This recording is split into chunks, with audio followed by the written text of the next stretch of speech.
Joining me now are Gaurav and Geeta in the studio. Gaurav, your first thoughts of being back. What's the abiding memory that you have over the last 1 month? Share your sort of most durable abiding memory of Ukraine. A beautiful country, a beautiful people, and devastated, shattered, and they're being shelled every day. They're fighting back. How long can they continue to fight back, Rajdeep, remains the big question. I mean, they may get their switchblades right now from the Americans, and they may get their Javelin ATGMs, but the Russian might is so much that, you know, they last longer. But ultimately, is joining NATO worth it? And that's the question that's being asked even by the people in Ukraine. Is all of this worth it when President Zelensky also now says, I don't want to go to NATO on a bent knee. But when you were in those cities, was there what? Fear, anger, a mix of both those emotions, families being separated, children being taken out as refugees? What was the dominant feeling you sensed among the common Ukrainian? Steel will. Steel will. Yes, there is fear. Yes, I mean, there's loss of life and tremendous loss of life. People who've spent their entire life building a home, and they see a missile knock that home down, or their cars, or their neighborhood, or places where they've studied and grown up. Those places resemble, I mean, they've turned into rubble. So their lives are shattered and will stay shattered for a very long time. But there is this steel will that we will defend our country. There is also this realization, was it necessary to get into it in the first place? Interesting. Geeta, your sense, the human angle, the sheer tragedy that seems to be playing out, families getting separated. Give us anecdote stories that you saw.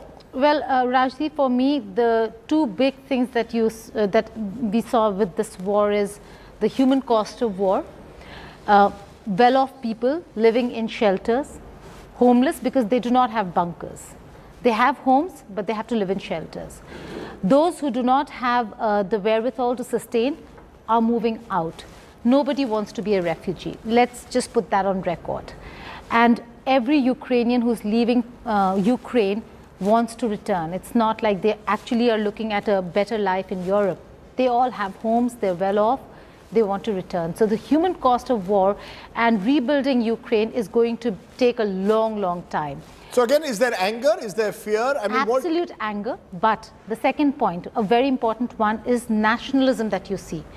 That President Zelensky had support before this war, which was in a way going down, his popularity. And with this war, his popularity went up, and because of that nationalism. Why? Because Putin went beyond Donbass. The day he moved beyond Donbass and declared war is when people thought it is time to defend, because Ukrainians are nationalistic. The party is popular because it is a nationalistic party. Is there anger against the Russians or against President Putin? Is President Putin seen as the sort of hate enemy figure, or the Russian people? Putin.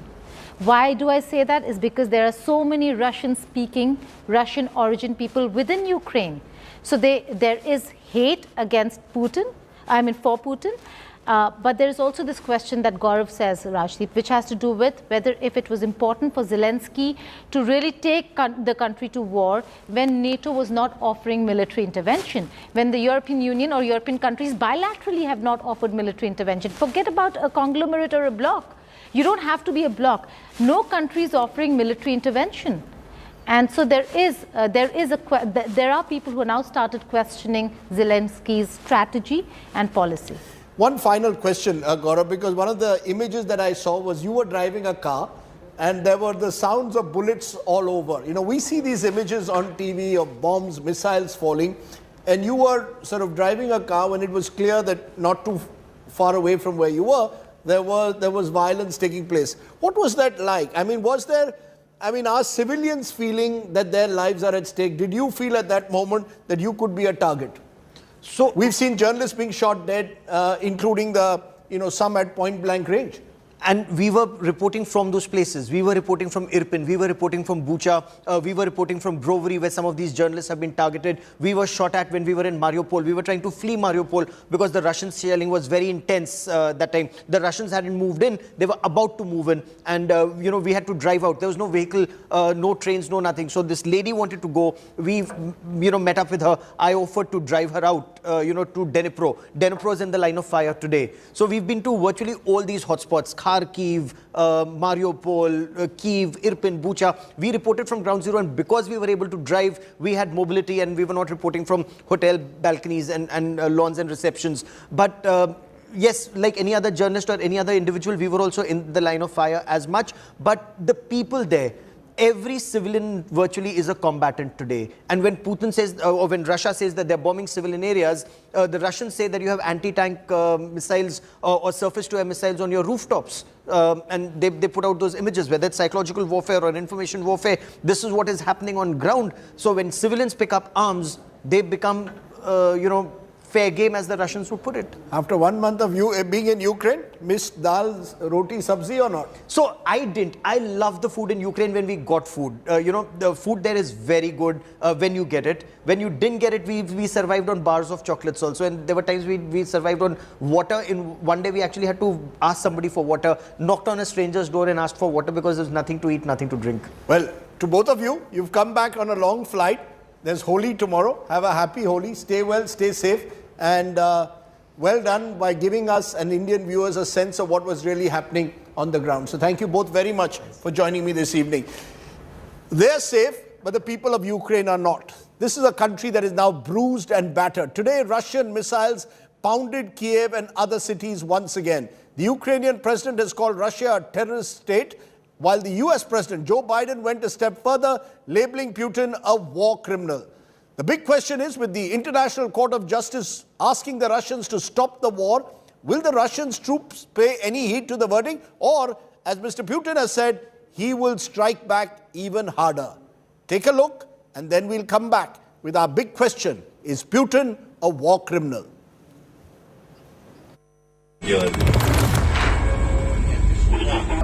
Ох ты, ёперный бан. Till a day ago, this theatre in Mariupol was shelter to hundreds of people, including several children. Today, their fate is unknown. Bombed by Russian forces, the theatre is now a pile of rubble, with parents and children trapped inside. Continuous bombing by Russians has hampered the rescue efforts. Satellite pictures of the theatre taken before the attack showed a message, children, written on their joining grounds, to tell Russians it was a civilian shelter. But it evidently did not stop them.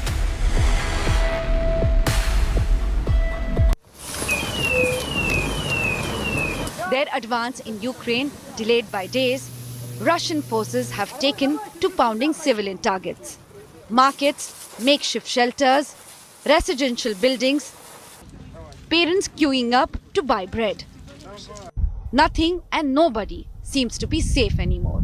It's ironic, the tanks and talks are moving parallelly. While the two countries claim to be making progress in negotiations, there is no breather in the battles being waged on the ground. This market in Kharkiv is among the many civilian establishments bombed by the invaders.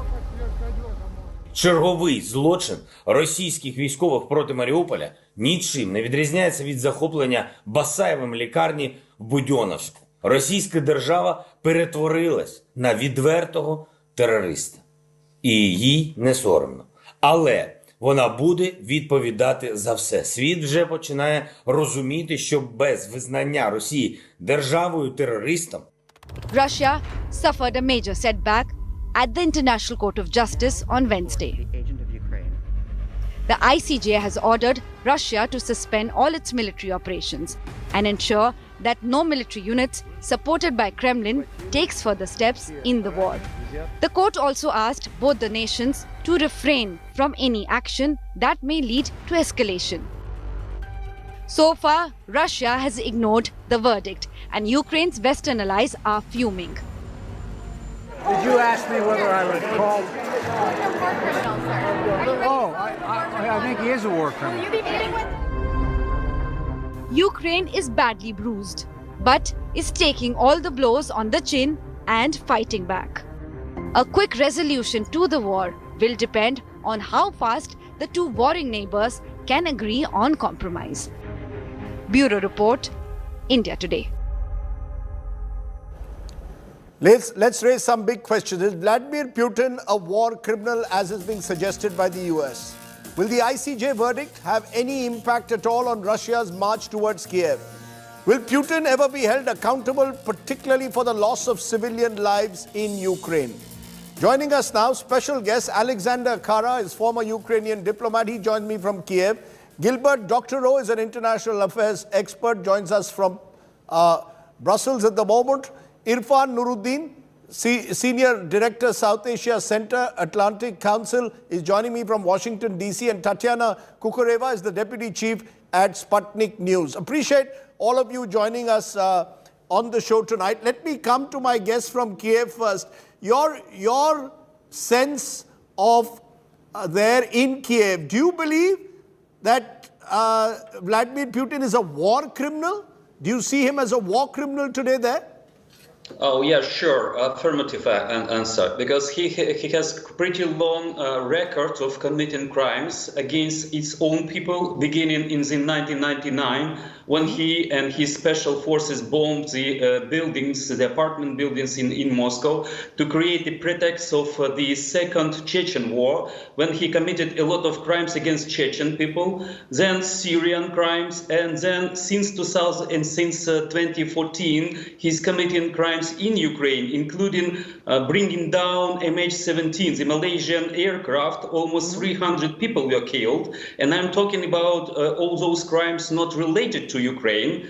And certainly the latest attacks since February 24th to 2022, he was deliberately targeting hospitals, the residential areas, the corridors, humanitarian corridors, and the civilian infrastructure. No, but you believe these are under specific, Mr. Karev, you believe these are under the specific instances of Mr. Putin, that the military commanders are bombing theaters, bombing hospitals, bombing schools? You believe that is under his specific instructions, is it?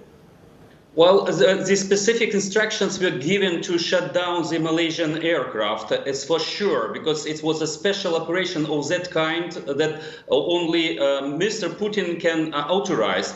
Secondly, he knows reports from the military, and they are deliberately targeting schools, hospitals, maternity hospitals, and residential areas. And certainly, if he is, as the commander-in-chief, is not changing the course, it means that he is happy with what's going on the ground. And on top of targeting civilians, he using and his military using prohibited munition like cluster munition, thermobaric weapons, and some other types of weapons.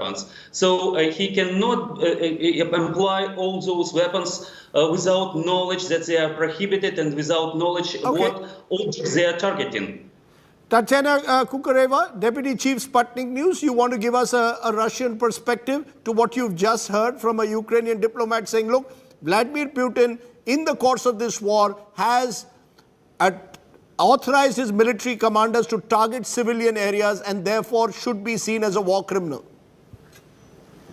Good evening to you. Well, that's not quite what the Ukrainian diplomat has said, is it? First of all, he's blamed, he's voiced one of the most ridiculous conspiracy theories that I've ever heard in my entire life, saying that the residential buildings in Moscow that were blown up years ago were blown up at the command of our own president, which is quite a shameful accusation. But I guess, you know, from what I've heard from the Ukrainian diplomats throughout this whole crisis, you wouldn't be ashamed, would you? Because the lies, they just keep on coming. But the specifics, the fact is, we can dispute what happened with the bombings of hotels and whether, and you may be right to suggest that it would be far-fetched at this stage to suggest that Mr. Putin would bomb his own hotels to blame the Chechens. But here, you've got a very different situation. On the ground, everyday reports are coming now of civilians being targeted, Tatiana. That's a very good word, reports. And this is what they are, reports. And the difference between reports and actual, if you even want to use the words war crimes, is a very simple matter of proof, first of all. Second of all, if we're going to be talking about war criminals, and if we're going to be talking about who is set to face the judgment, shall we start with former President Poroshenko and President Zelensky in the beginning for killing 13,000 people in the Donetsk and Lugansk republics, for targeting children's beach? That is documented. Well, there are pictures, there are documents of that. And obviously the Ukrainian side is now going to say that this wasn't happening, because they call it an anti-terror operation, don't they? But what kind of terrorists were there on the children's beach? But, you know, I'll give a quick response to you, sir, Mr. Kharge, before I move ahead. You want to respond to that many would say that the Ukrainians too have had blood on their hands. Nothing justifies this kind of an armed conflict in the 21st century. Let's get that clear. Families are being broken apart. The refugee crisis is the worst ever. But you want to quickly respond, Alexander Kara, to the fact that there are instances where your Ukrainian government is also accused of targeting people, particularly in the Donetsk area. I am originally from Donetsk, so it's a blatant lie that Ukrainians are killing Ukrainians, and that 14,000 Ukrainians are so-called Republicans from Donetsk and Lugansk. It's a blatant lie. It's Ukrainian citizens. And in the first place, it was Russia who illegally annexed Crimea and launched a proxy war in Donetsk and Lugansk. But I would like to quote the prosecutor of the International Criminal Court, Mr. Karim Khan, who said that there is a reasonable basis to believe that both alleged war crimes and crimes against humanity have been committed in Ukraine by Russian forces. It's not the Poroshenko, it's not Zelensky saying, but it's an international respectable judge under the auspices of the United Nations. So let's not talk about lies of Russia. I've seen the ICJ judgment, and it is scathing on the Russians at the moment. But Dr. Gilbert Dautreau, you know, I've read or heard some of what you've been saying in recent times, and you seem to suggest that Russia should not be seen as the villain in dark terms. Why is that? Why do you believe that Russia should not be seen as the villain? The entire international community is slowly coming around to the view that Vladimir Putin is the aggressor. He's got into a war which could have easily been avoided by him. You want to resolve issues, you do not send your tanks in. All right, let me reply to you and to the others by narrowing the discussion a little bit.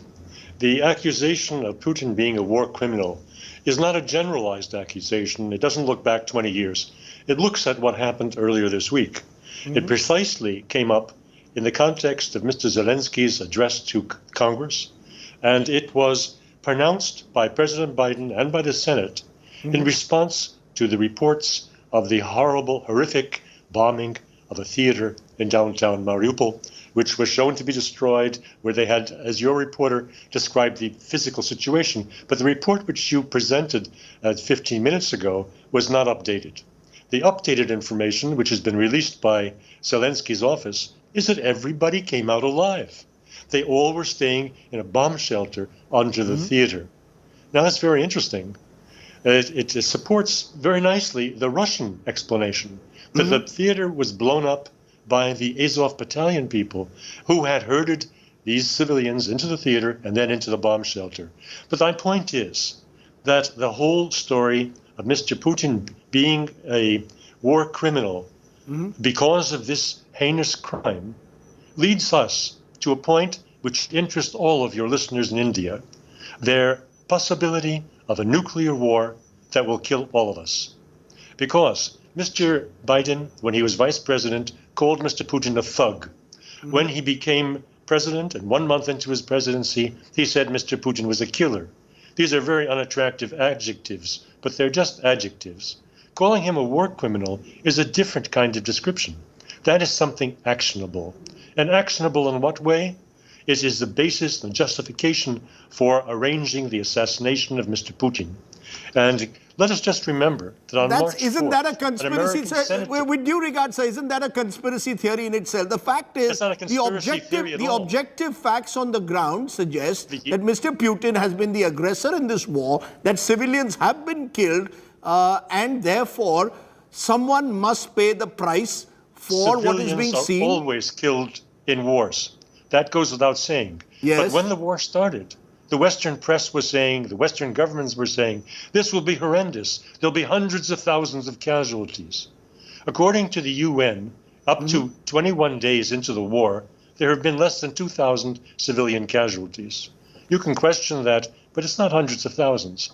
Let's put on our thinking caps and try to be reasonable human beings, not based on what foreign correspondents tell us, but what we can see with our own two eyes. Sir, but a war criminal is not decided on the basis of whether 100,000 people are killed or 2,000. The fact is, if civilian areas have been targeted, someone must be held accountable.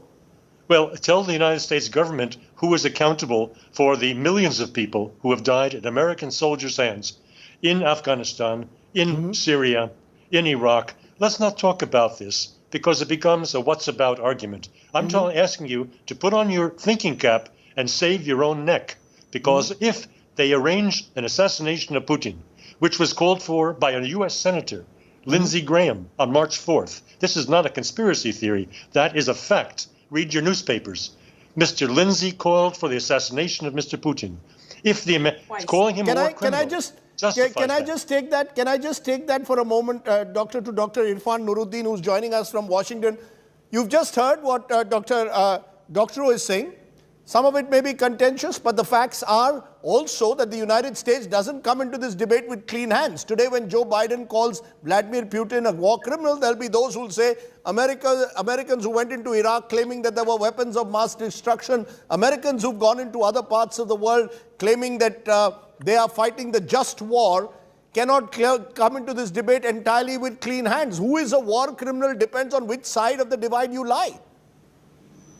That's not entirely right, Rajdeep. I mean, whether or not you're a war criminal is a matter of a legal definition of what it means to commit a war crime. An unprovoked attack on a sovereign nation is a violation of international law.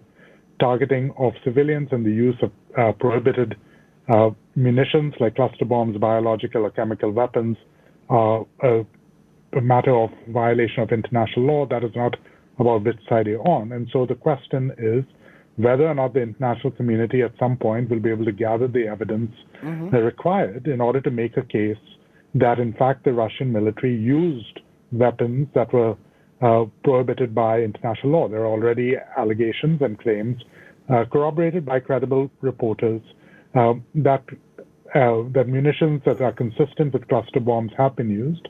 There has been credible Professor evidence Professor Nuruddin, sorry to interrupt. While you wish away what the Americans did, let's say in Iraq, tomorrow there would be those who'd say George Bush was a war criminal for the manner he prosecuted war in Iraq. And indeed, Rajdeep, many did, myself included. I mean, I remember in 2003 and 2004 marching in the streets of Ann Arbor, Michigan and Columbus, Ohio, where I was living at the time, joined by many Americans who did, in fact, accuse America of having violated international law. It was. So this notion that, who amongst us is holier than thou so that we can throw the first stone is not how international law is determined. This is not the United States. Mr. Biden might have an opinion about whether or not Mr. Putin is a war criminal. He is free to express that opinion in a sense. But that doesn't make Putin a war criminal. That will be up to the International Criminal Court of Justice and the International Criminal Court and the International Court of Justice to decide. But the idea that the United States, because of its past sins, as is true of every country in the world, cannot bring an allegation of war criminality against another actor is essentially to say that there is no basis for international law at all. And that's a fair point. That's a fair point, which was taken exactly up by the ICJ yesterday when they sort of sent a very strong signal to Russia, Dr. Gilbert, because there is a sense that the international community believes the manner in which this war is now being prosecuted violates international conventions. You violate the territorial sovereignty of a country. You're accused now of using cluster bombs. Are you saying all of this is a Western propaganda? All of this is mythical? I am saying to your listeners that if you, the Indian people, want to survive to the end of this year, you better pay close attention to the call for Mr. Putin to be assassinated, which is implicit in the Washington dialogue. Now, if he is assassinated, the people who survive him will push the button. And that's the end. Das vidanya to all of us. So I would advise you to appeal to your Prime Minister, who is showing remarkable restraint in these difficult times, to call up his friend Joe in Washington and say, moderate your language, because you're going to bring the roof down on us all. Is that true, Irfan Nuruddin, that there are those in Washington who have openly called for an insurrection of sorts against Vladimir Putin? Look, with much and his respect to your other assassination? guests, I have no idea how to even begin to respond to that set of comments. Lindsey Graham did say something, did call for the assassination. He was criticized not just by the mainstream press, he was criticized by even more lunatic fringe of his own party, who basically accused him of being irresponsible and speaking out of turn. He is a member of the opposition. The notion that what Lindsey Graham wants is a matter of U.S. foreign policy is completely ludicrous on its own head. And the idea that even if an assassination was carried out, that this would necessarily lead to nuclear holocaust is a chain of logic I cannot follow. What I can tell you is that there is no serious conversation about assassination over here. There is a support for Ukraine and a hope that peace will come through diplomatic measures. That's where we are. Tatiana Kukareva, you want to respond? Surely in this war, Russia cannot play victim. This is not a war where Russia can claim victim. The best you can say is that, there were certain commitments that were made through NATO in the 1990s. They've not been observed. None of it justifies the kind of war Putin is waging. There's a proportionality principle in international law, which Vladimir Putin is not following. Otherwise, tomorrow, anyone can walk into any country because you do not agree with a particular stand that the country has taken or the alliances that a country is forging. If Ukraine was intending to join NATO, that cannot be a reason to bomb a country out of shape. No, Rajdeep. And first of all, Russia has never tried to play victim, and nor it was ever intending to. I don't believe that a country this big would even play victim in any case of scenario.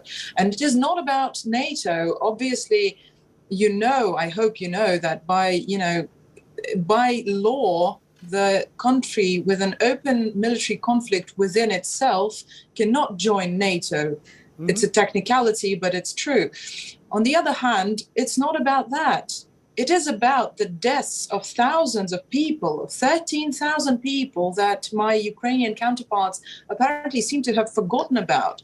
It is about the fact that the Azov battalion that is right now being smoked out of the city of Mariupol is very well-known Nazi formation, and its crimes are documented in the UN. The Office of the High, it has been documented within the. No, are you saying Ukrainians are killing their own? Are you saying, Tatiana Kukareva, that the Ukrainians are killing their own? Surely not. Of course they were. Of course they were, and they are, and they continue to be. I mean, come on. This is the magical situation in this whole conflict, is that the whole world seemed to have forgotten the whole period from 2014 up to 2022. The 8 years, the very, very ugly beginning of the rule of Poroshenko, who, by the way, came to power in a completely illegal military coup. Well, it's not a military coup. It was a violent coup with a deadly one. And then the paramilitary formations, the Azov battalion, the right sector. You can watch the documentaries. Back in 2014 and 2015, every single European channel actually made documentaries about the Nazi formation and neo-Nazi formations in Ukraine, which they've very conveniently forgotten about. Khara, these are again serious accusations. I've heard them before on global channels as well. You want to respond?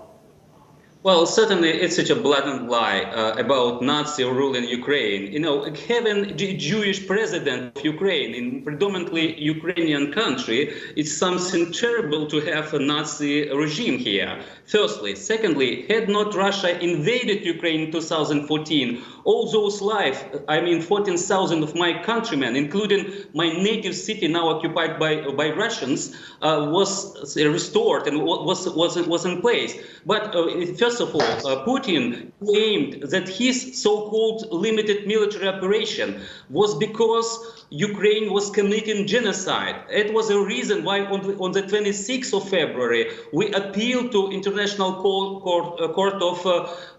Criminal Court, and that is why yesterday International Criminal Court issued a statement that Russia should stop its war against us because there is no real ground for this accusation of genocide committed against Russian speakers like myself.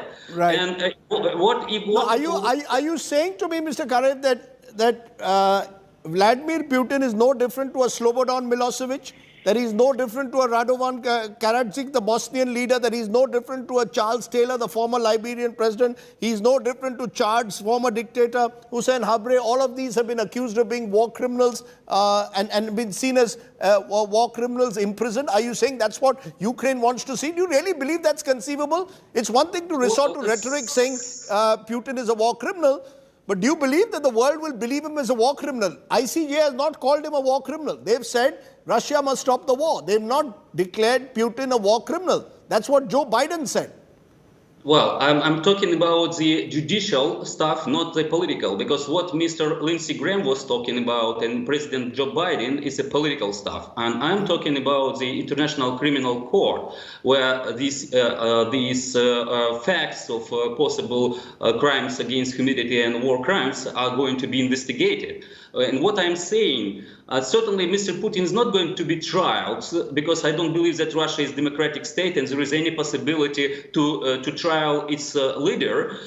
But the most important thing that, yes, he has a nuclear button and he has veto power within United Nations Security Council. That's why he is pretty safe to avoid responsibility for all those crimes committed in Ukraine since 2014 and especially since 2022, when he began to target civilians and he began to use all those prohibited weapons. So I'm saying that we need to have to bring him to justice in a way that he is accused of what he has done to us. Not, I don't believe that there is a possibility to try him. If there is a peaceful change of power in Russia and there is a democratic, let's say, ruler of Russia, there is a possibility to try him and to bring to justice. But Tatiana, you want to respond quickly to that? That there should be, that the Russian people, you know, the Ukrainians are effectively calling on the Russian people to effect a peaceful transition.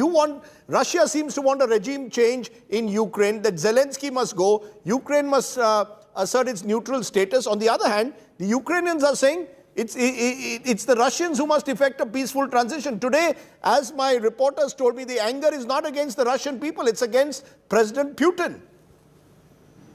I am sorry to say this, but that is such a lie that you have no idea of the magnitude of this lie. I mean, if you speak Russian and you'd come to Kiev during these past 8 years, you would be easily seated in a cab with a bumper sticker saying you should kill all Russians. That's a matter of fact. In the meantime, the Ukrainian side, for some reason, is trying to say that, and that's a very low blow, actually. You know, when President Zelensky first said it, it kind of felt dirty even to begin with, you know, appealing to Russian people in Russian, and suddenly he spoke Russian for the first time in a long time, trying to incite a rebellion inside a neighboring state, which is predominantly supporting the military operation. Because we know exactly how much this nationalist-based doctrine was set against the Russian people, against the Russian speakers. I have friends inside East Ukraine, and by the way, ma'am, it is the Russians who invaded Crimea in 2014. It's the Russians who entered Ukraine. They are the aggressors. You can't claim, as I said, that you're the innocents here. but it was not Ukraine. How can you say it's Ukraine? The right of a people to self-determination is one of the cardinal rules. It's enshrined in the UN. It is a basic principle of democracy, of a democratic society, a right of a people to self-determination. Sure. Every people have the right to self-determination, but that cannot be invoked, ma'am, but that cannot, I take your point about self-determination, it cannot be invoked by war, it cannot be invoked by walking into another country. By war. Were you in Crimea in 2014? Okay. It was not invoked by war. There was a referendum and people voted for this. It was a special operation of the Russian special forces, and actually Putin confirmed that it was a beginning. He launched this operation, and you should not call this sham referendum as a referendum. It was illegal annexation, and just 10 friends like Cuba, Iran, Northern Korea supported you during the vote at the UN General Assembly on the 27th of March 2014. So it's a lie that it was a self-determination. It was an illegal annexation, like in Donbass as well. Can I get final words from you, Dr. Nuruddin? There, America can do all the hand-wringing and call him a war criminal. It's it might make for headlines, but at the end of the day, what does it really mean?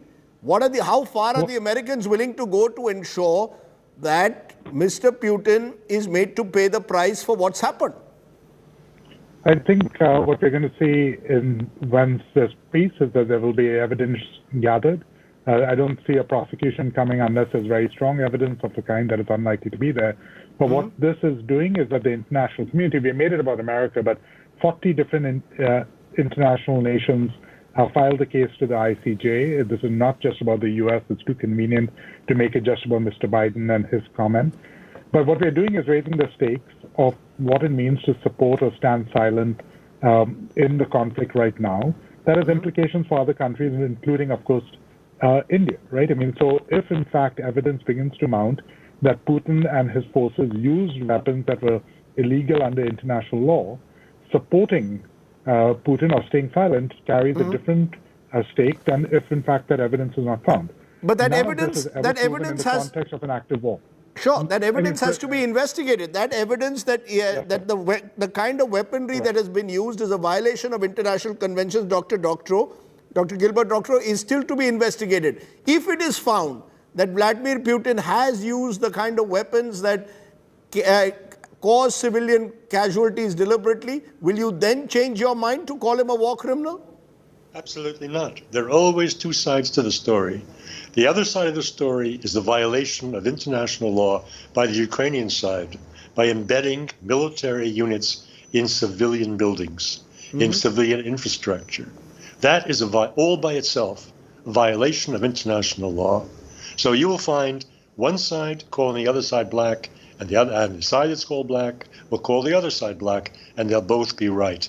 The end result will be a draw and zero. No, the end result will be the loss of many lives, Dr. Doctorow. Information war is part of war, but the end result, as we are seeing, is the largest refugee crisis that Europe has seen in decades. The end result of that is families are being separated from each other. The human costs of war, surely, Dr. Doctorow, is enough reason for people to recognize the costs of war.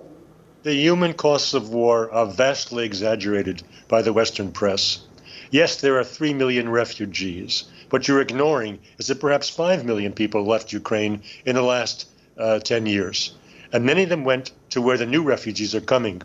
They went to Poland for reasons of proximity, language closeness, and opportunity. How many of those who are now in Poland will stay there is uncertain. But the fact is that the new arrivals are receiving treatment which the old arrivals who came 10 years ago would have dreamed of. Receiving immediate housing, immediate So if my house is bombed, I will... But the fact is there are huge costs that are being paid. As always, this is not about heroes and villains. The truth lies in shades of grey. But the fact is there is much that Vladimir Putin also has to answer at the moment.